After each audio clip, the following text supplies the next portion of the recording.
Welcome back, everyone, to Weather for Weather Geeks, the Monday evening edition here on August the 10th. Not going to spend a lot of time on the radar this evening. See the shorter videos that I'll make throughout the evening for more updates on this evening's thunderstorm situation. When I was getting set to record here at about 7 p.m., this is what the radar looked like. But again, don't want to spend a lot of time on this. Most of you will be watching well after the information here becomes a little outdated.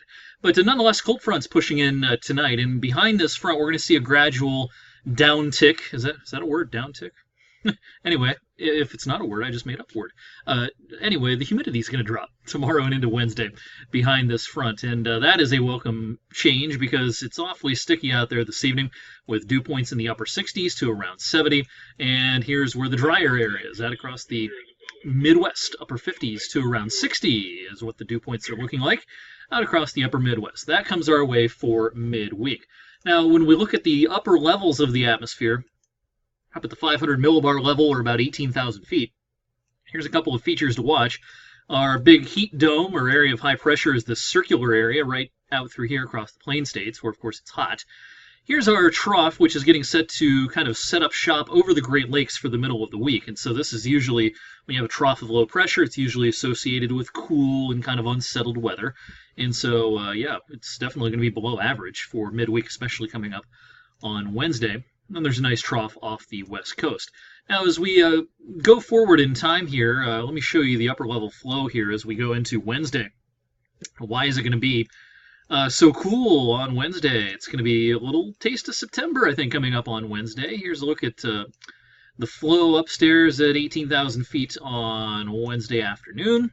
Our trough is now centered over upstate New York and heading down the mid-Atlantic coast here. Look at this ridge out west. That thing is just a monster. And so with this kind of a flow looking like this, that's a cool pattern for us. But this is going to change as we head towards the end of the week and into the weekend. As we go into this coming weekend, watch what happens here. A little low pressure zone gets kind of stuck down along the Gulf Coast. No real consequence to that here. But while the center of this ridge is still going to be out across the Four Corners region, the flow becomes almost due west into the Midwest and Ohio Valley. That will allow some of the heat that's building out here to just mosey on east. When we have that northwest flow is when we get the Canadian air. But with the west flow, it's going to start to heat up by the end of this week and heading into the upcoming weekend as well, and even into early on next week. Now, in terms of rain chances as we head into the midweek period, I've been talking about how tomorrow, let me actually bring up the NAM tomorrow.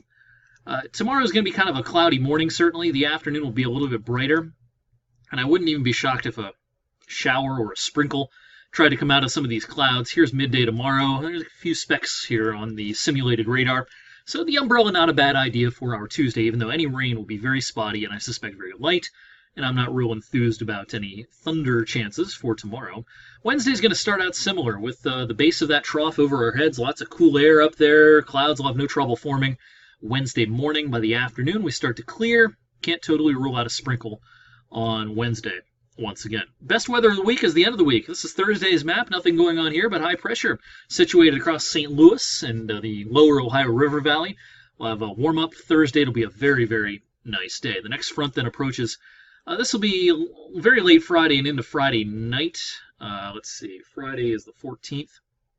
So let's look at Friday evening here into the overnight. There's our front. Could be a shower with this Friday night and perhaps into Saturday morning. As we look at the longer range, I just showed you kind of the next 5-6 days. Here's that same level, 500 millibars or 18,000 feet as we go into next week. Here's Sunday.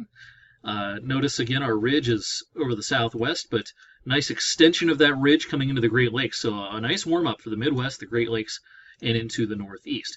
Then as we go, kind of deeper into the future here, of course, the forecast becomes more uncertain. But the latest GFS here would, advertise a long stretch of pretty warm weather. This is, let's see here, 12 days from now, Saturday the 22nd. Our ridge has exited the Four Corners region, is now centered over the Mississippi Valley, closer to us. This looks like a hot pattern here for roughly the third week of the month, and this is advertised to continue well into the final week of August. Now, is this going to be right? That's a big question. There's a lot of uncertainty as to how the models are handling things out across the Pacific Ocean. If they're not clued in, especially I'm showing you the GFS here. If it's not clued in, then it's not going to have the right ideas in the longer range. But if this were to be right, the second half of August, promising to be pretty darn warm. And same model here in tabular form, or numerical form, I should say. 16-day temperature trend. Here's our cool day Wednesday, then our warm up, and yeah, a lot of above average days advertised here in the longer range on the GFS ensemble. All right, that's tonight's weather for Weather Geeks. Kept it kind of brief because it's going to get busy here in the Weather Center this evening. Again, social media, Facebook and Twitter, I'll be posting some video updates as these storms get a little bit closer to us. Not expecting much severe weather, but we'll keep a close eye on it anyway. And I will see you tonight on 21 News at 11 o'clock. Have a great Monday night, and I'll see you right back here for more Weather Geeks Tuesday evening.